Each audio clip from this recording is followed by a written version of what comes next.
Welcome to Love Lies Chronicles. I'd really appreciate your comment. It helps me understand if you enjoyed the story and how I can improve in future ones. She twisted the stem of her wine glass until it squeaked against her fingers, then looked up like she'd rehearsed the line in the bathroom mirror. He gives me butterflies. No build-up. Just a clean drop, like a coin in a machine. I set my fork down next to the plate and watched the steam from the roasted potatoes drift between us. The sound of the HVAC filled the room. That was the whole moment. Quiet, ordinary, and somehow final. I'm Aaron Whitfield, 38 years old, operations manager at a logistics firm in Dallas. I'm the guy who solves late trucks and messy warehouses, who likes lists, who balances budgets because somebody should. We've been living together just about a year in a two-bedroom near the Trinity River. Her plants along the windows, my dumbbells tucked under the couch. Not married, not officially engaged. But the talk had been floating around like pollen. Rings she accidentally tried on with friends.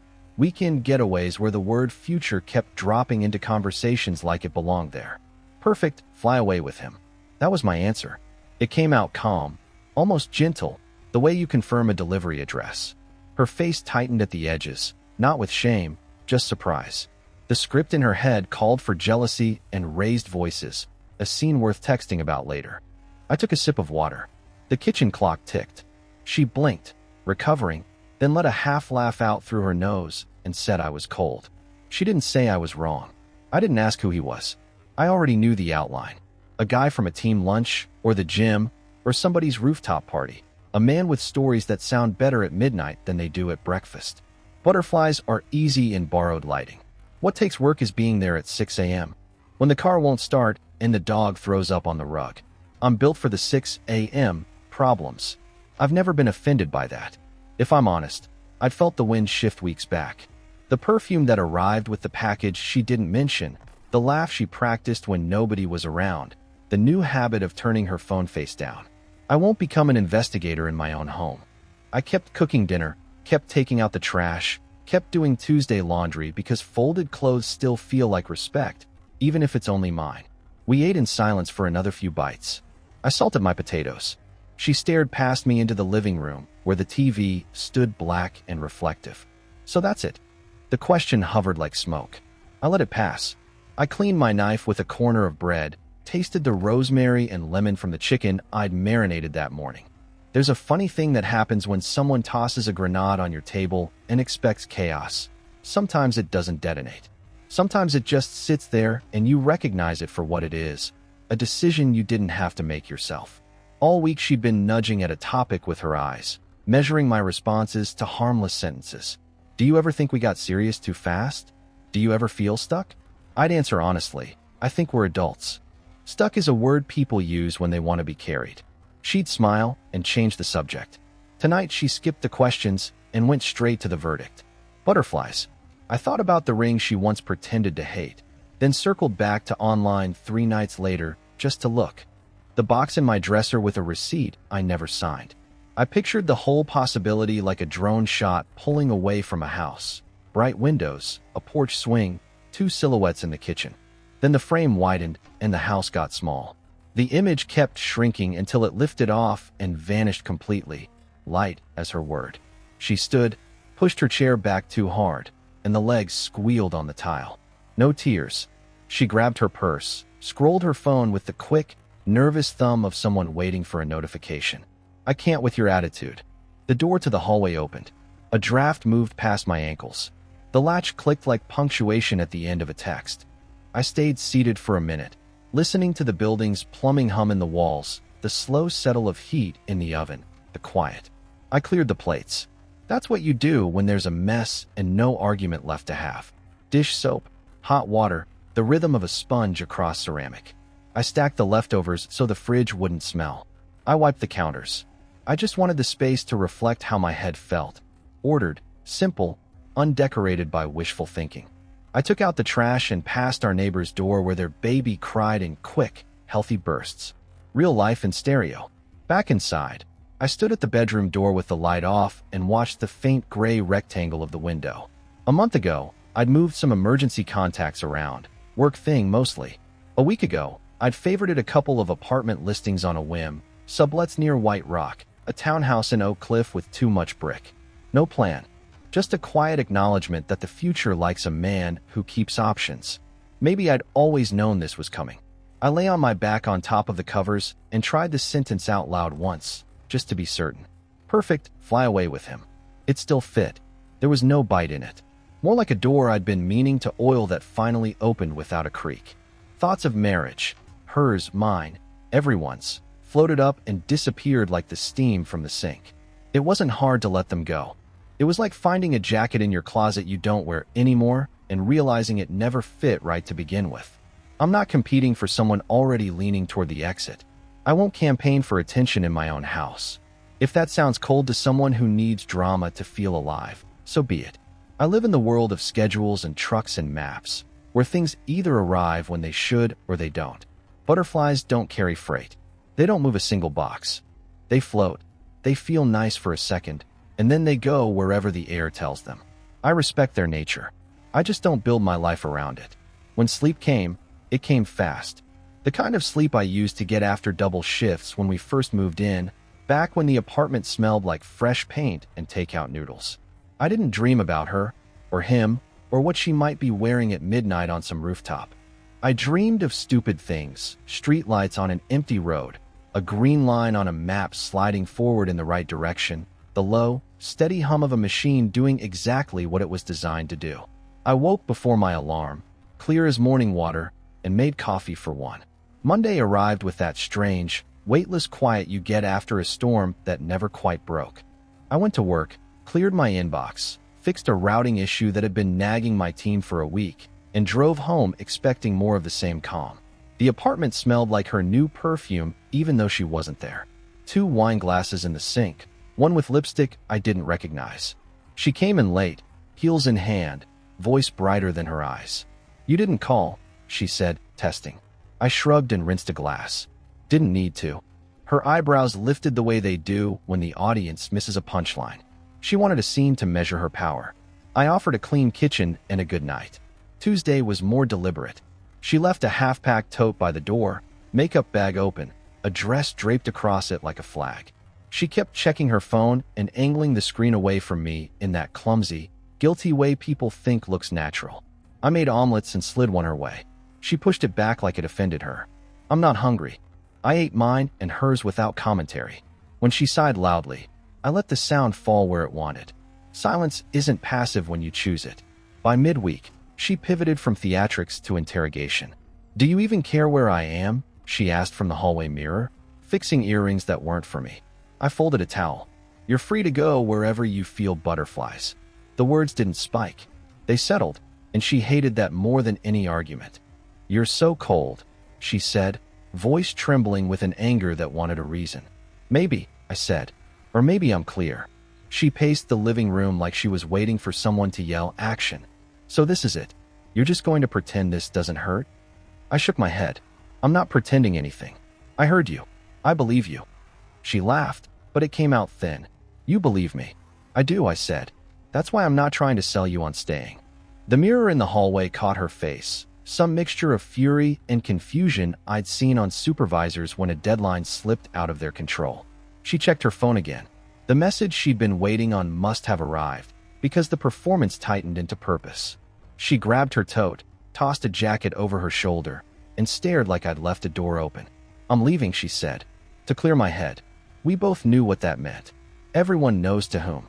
I nodded once, the same way I signed for deliveries. "Take care."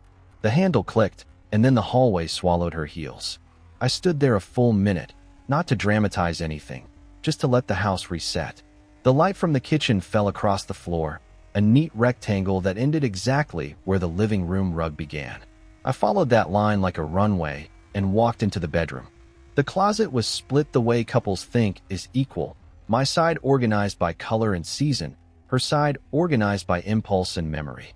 I pulled a suitcase from the shelf and set it on the bed. Packing someone else's things sounds vindictive if you say it too fast. I started with the obvious. The black dress she reached for when she wanted to be seen, the comfortable jeans, the sweater with the frayed cuffs she swore only she could fix. I added the sneakers she never wore to the gym and always wore to brunch. Chargers went in a side pocket. Makeup bag, zipped. The hair straightener she said was too expensive to travel with, wrapped in a towel anyway. I made a small, careful stack on the dresser. The lease copy, her spare car key, the security fob, her library card she never returned. Not a threat, just logistics. I'm good at logistics. I wiped my fingerprints from the suitcase handle out of habit, not fear. You learn things managing warehouses. Leave tools where the next person can find them, label the boxes, keep the walkway clear. When the suitcase was full, I knelt to zip it and felt that same work satisfaction you get when a pallet straps down tight. I rolled it to the front door and left it there, angled so the handle faced the hallway. I stood back and looked at the door and the bag together. The sight made me sure. She'd said, butterflies, and my body answered with a boundary. The evening stretched out quietly. I put on a load of laundry and folded only mine. I cleared half the bathroom counter and wiped it down to a clean shine. I took 2 of her framed photos and set them gently on top of the suitcase. I brewed tea and sat on the couch with a notebook, listing the small, practical moves I'd delay until morning. Near midnight, a message popped up. Running late, don't wait up. It might as well have read, I picked the road, and it's not yours. I typed nothing back. The house was already answering for me. Thursday morning, I woke before my alarm, the way you do when your mind has finished its work. I made coffee and stood at the window, watching a blue truck deliver packages to our building. The driver moved with that steady efficiency you only get from repetition and a decision not to resent it. It looked peaceful to me. My phone buzzed again around lunch. We need to talk tonight. I put the phone face down and took a shipment call. The driver on the other end was lost 2 blocks from the dock. I guided him in like always. The thing about pressure is it reveals whether you run hot or you calculate. I've been a calculator since I was a kid. Evening brought rain. I left the porch light on, but didn't wait by the door. I read, I stretched, I went over a budget spreadsheet that had been bothering me. A key rattled at 9, then stopped. I pictured her on the other side, seeing the handle of the suitcase. Maybe she imagined I'd packed rage or jealousy inside. What I put there was a clean exit. The key withdrew like a breath held too long. A text followed. Dramatic much? I let the words land and slide off the stone they found. I slept the way men sleep after setting an early alarm for a trip. They rest because the decision is already made. The pressure that should have crushed the week bent around me instead. Friday morning, I moved my boots to the center of the closet, where sunlight hit the floor. I threw away 2 dried-out mascaras left like tiny black flags on the sink. I opened a new bar of soap. These are small things. They're also declarations. By the afternoon, I knew exactly where this road led and didn't need to chase it to the end to believe in it. She wanted heat. I chose direction. If that looked cold from the outside, fine. The temperature doesn't matter when the route is correct. When the rain stopped, I stood in the doorway and looked at the bag again. It wasn't a threat or a punishment. It was an answer in the language I speak best. Clean, labeled, ready for transport. She'd said butterflies. I'd given her wings a runway. The house went quiet the second the latch clicked behind her. I rinsed my glass, wiped the counter, and put the dish towel back on its hook like it mattered. The suitcase I'd packed sat by the door, handle up, tag attached, a neat period at the end of a sentence I didn't need to repeat. Whatever picture she'd painted for herself, airborne butterflies and fresh starts, could live in that luggage with the rest of her. Silence is an underrated teacher. It forces your hands into useful work. I started with small things, the kind that reclaim a room without breaking anything. Her shoes by the couch went into a bin. Hair ties on the nightstand, same bin. Photos came down without ceremony, not a single frame cracked. I wrapped each one in a pillowcase and slid the bundle into the suitcase's front pocket. My phone buzzed twice around midnight. In the morning, I put every notification with her name on it into a folder called Later and set it to mute. If space was the new religion, I could practice it devoutly. I showered, shaved, tied my laces, and ran my usual loop by the river. 8 miles without music. You'd be surprised how much noise drains out of you when you stop volunteering to keep it alive. Back home, I stripped the bed. Fresh sheets. New pillowcases. It's amazing what cotton can do to a mind. I moved my clothes to the top dresser drawers and slid the empty hangers she favored to the far end of the closet. That was logistics. A clear path in and a clear path out if she showed up for the suitcase. I took her plants off the windowsill and lined them by the door next to the luggage. They'd get better light there. Or they'd go with her.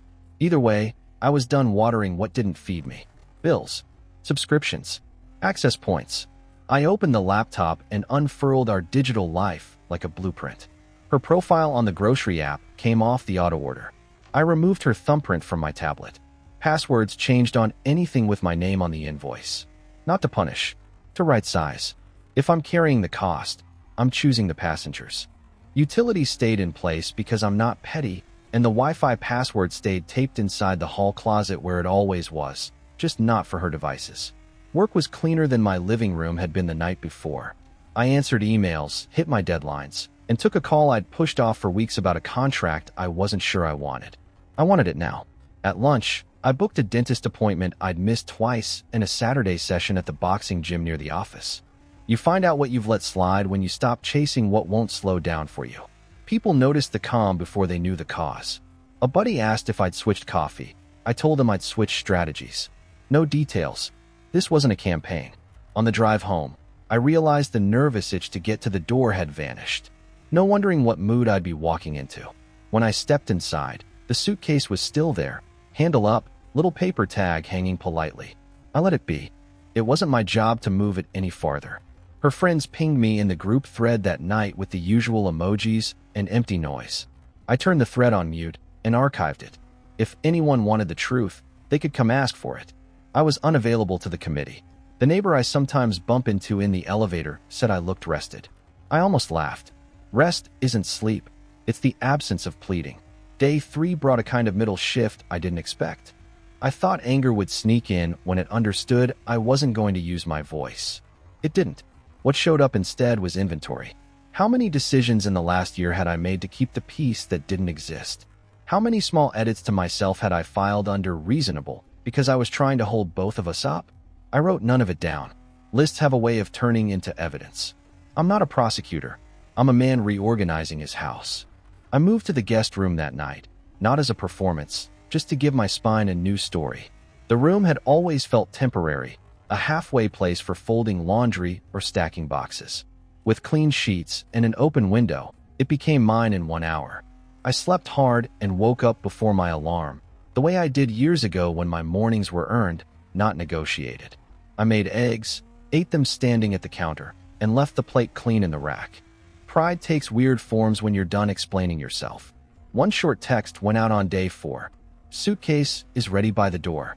Please pick up Friday between 6 to 8. If not, I'll leave it with the doorman Saturday morning. That's it. No question marks asking for more. I put the phone face down and went to the gym. You can work out grief like a knot. Slow, steady pressure until the fibers understand they're not in charge. Friday, I got home at 5:30 and set a book on the kitchen island. The clock touched 6. The hallway stayed quiet. At 6:30, the elevator dinged down the hall, and a couple argued about takeout somewhere on 3. 7 came and went. At 8, I sent the follow-up I'd promised and dropped the suitcase with the doorman on the way to a late movie. The ticket felt like permission. 2 hours where no one expected me to perform character development on demand. The weekend was simple. Laundry, groceries, a long call with my brother about nothing important.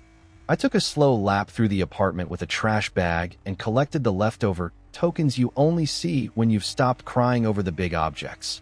A receipt folded into a book spine, a lip balm under the couch, a bobby pin clinging to the rug like a small black fishhook. Funny how many traces people leave when they're convinced they've floated away without touching anything. I didn't look for butterflies or sunsets or clever captions. By Sunday night, the apartment had that steady hum empty places get when they've decided not to be haunted. I made a pot of chili that would last me through Wednesday, queued up a documentary I'd put off for months, and took a pen to the whiteboard in the kitchen. 3 columns. Health, work, home. Under each, 3 lines. 1 week from now, 1 month from now, 90 days. Space only has value if you don't waste it. When I turned off the lights, the door looked different. Same wood, same hardware, same deadbolt I'd installed last fall. It looked like a boundary. If she wanted back through it, she wasn't going to find the same man on the other side. Monday morning, the doorman handed me the claim stub from the suitcase with a shrug. Still here, he said. I nodded. I thanked him. I walked to work feeling the same weight you feel when you realize you've been carrying your shoulders high for months and suddenly don't have to. Whatever knock was coming, tomorrow, next week, or never, I'd already answered it in the only language that counts. I'd stopped playing. 7 days to the hour after she said the word butterflies, the knock landed. 3 light taps, then one she probably hoped sounded confident. I'd just finished wiping the counter. The apartment had that steady, machine room hum it gets when everything is in its place. I opened the door and found her framed by the hallway light. No makeup, hair tied too tight. The same tote she'd slung over her shoulder when she left, now slumped like it understood math. She tried to step past me on reflex, like muscle memory could reverse a week. Behind me, the place looked different even to my eyes. Clean lines, nothing of hers on the surfaces, the quiet geometry of a room that no longer asked permission to breathe. She glanced over my shoulder, tracking the absences, then cleared her throat as if starting a presentation. I just needed time to think. The elevator doors down the hall parted, and the doorman rolled out a small luggage cart, the suitcase I'd packed standing upright on top, tag still hanging. He stopped a respectful distance, nodded at me, and left it without commentary. She saw it, blinked twice, and went quiet in the way a person does when a script gets torn out of their hands. "What's this?" She already knew. I kept my voice level. "Everything you'll need." The handle faced her. The wheels pointed at the elevator. Choices have a shape when you let them. She tried for indignation first. "You packed my life by the door like I'm a delivery." I shrugged. "I packed your things so you wouldn't need to come back for fragments." A neighbor passed with a takeout bag and gave the kind of neutral half-nod people give when they pretend not to notice the obvious. She shifted tactics, looking for traction. "He isn't who I thought he was." The sentence came out flat, more field report than confession. "He's not serious, not really." I realized what we have is rare. She put weight on the last word, the way people do when they need a floor to materialize under them. "What we had," I said. Tears came next, round and obedient, the kind you could photograph. "You never even asked where I was. You didn't fight for me." I let a breath out slow. "You told me what you felt. I believed you. That's respect, not neglect." She winced like I'd switched off the oxygen to a scene that depended on panic. Then came blame, the oldest fire drill. "If you hadn't been so calm, maybe I wouldn't have needed to test anything." A small laugh came out of me before I could stop it. Not cruel, just tired. "You don't test something you honor. You test a fence to see where it breaks." She reached for my arm. Her fingers hovered in the space where we used to be married in our heads. We never were on paper, but the habit can feel legal. "Can we talk inside?" Her eyes moved past me again to the clean table, the open living room. The old shape of home she thought she could re-enter by saying please. "This space is for living, not revisiting," I said. "If you need to talk, there's a coffee place downstairs. 10 minutes. Public. Clear." I wasn't punishing her. I was drawing a map she couldn't redraw. She stared at the suitcase as if it might spontaneously unpack into a different outcome. "It feels harsh," she said. "It feels final." I nodded. "It is honest." The doorman's cart waited a few feet away like a period waiting for its sentence. She tried softness then, the tone she used to use when she wanted a weekend away or a new restaurant on a weeknight budget. "I miss us." The words sounded like it had gum on it. "We had something simple." I looked at the hallway carpet, the tiny flecks of color you don't see until you're standing still. "We had potential," I said. "Potential requires both sides."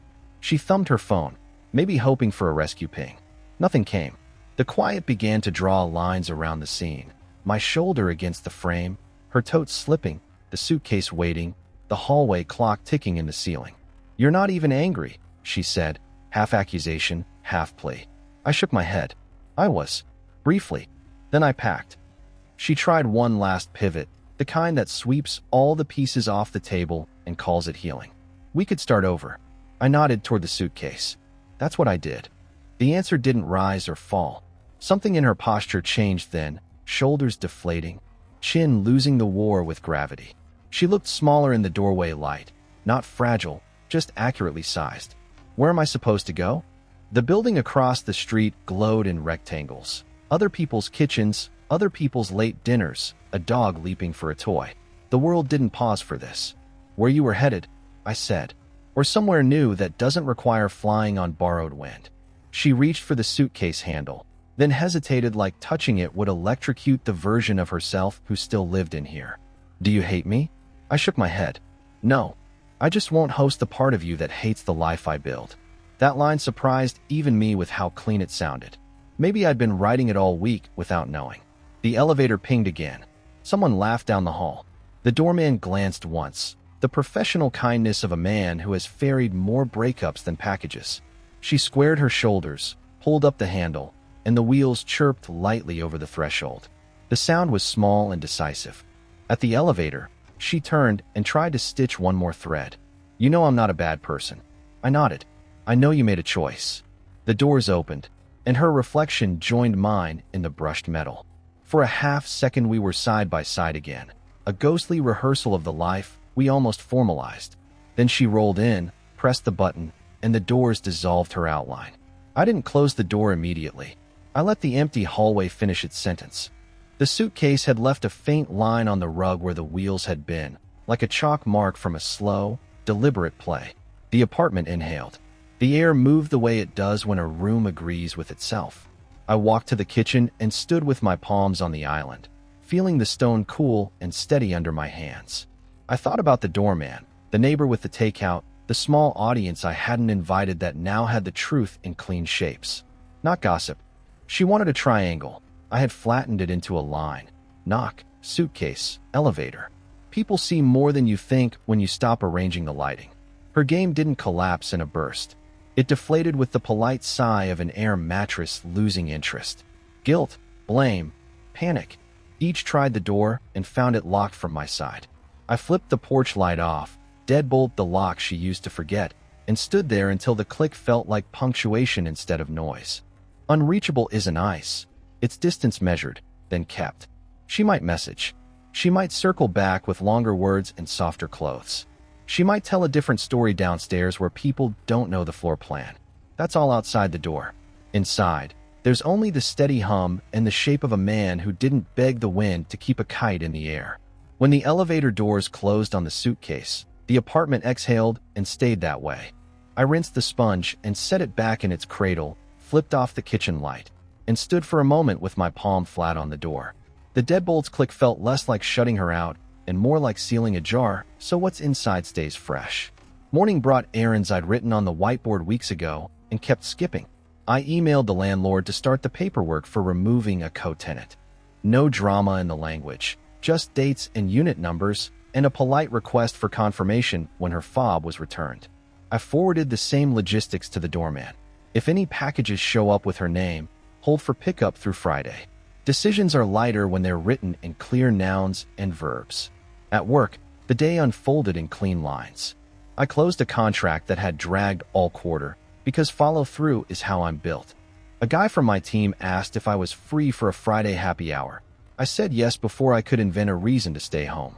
On my lunch break, I called the gym and upped my membership to include morning boxing classes. I'm not trying to turn myself into someone else. Her first message came that afternoon. A paragraph without punctuation, the kind that reads like someone running downhill. I didn't answer, because I meant what I'd already said at the door. Respect isn't a mood you perform for 15 minutes. It's the operating system. 2 hours later, a second message arrived. I returned the fob. Can we talk? I replied with a single sentence. If you left anything essential, make a list and coordinate with the front desk. Pickups only.